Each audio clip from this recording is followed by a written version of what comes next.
Okay guys, hari ni kita ada mission untuk cari baju raya yang matchy-matchy untuk Mami dengan Elia. Elia, nak cari baju raya tak? Nak. Elia nak sama Mami macam pink ke black. Oh, Elia nak matchy sama Mami? Okay, jom kita cari baju raya.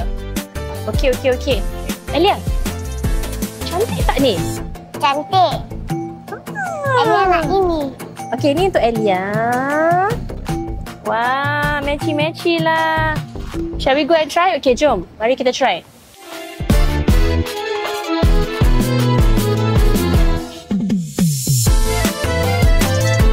Dia punya apa material dia tadi? Ini kebaya tulis. Oh. Mami, jom kita cari second baju raya. Second baju raya nak cari kat mana? Sini. Ni? Oh. Ni macam cantik lah. Cantik tak? Cantik. Nak try? Nak. Okey, nah Elia pegang. Jom kita masuk situ. Elia. Turn. Wow, okey, come catwalk.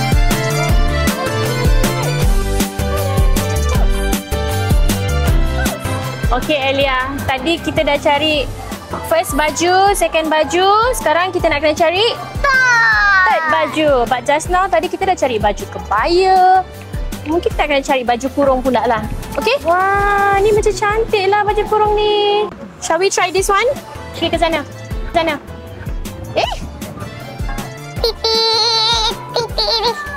Hello.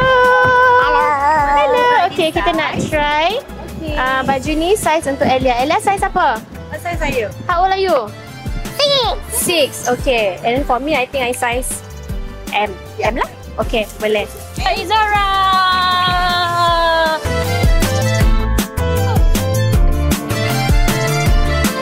And push. Bye! Thank you! Okay, jom. Okay, kita dah shopping baju raya ni semua. Traditional ke, modern ke, yang penting semuanya best. Betul tak Elia? Betul. Ini Ini baru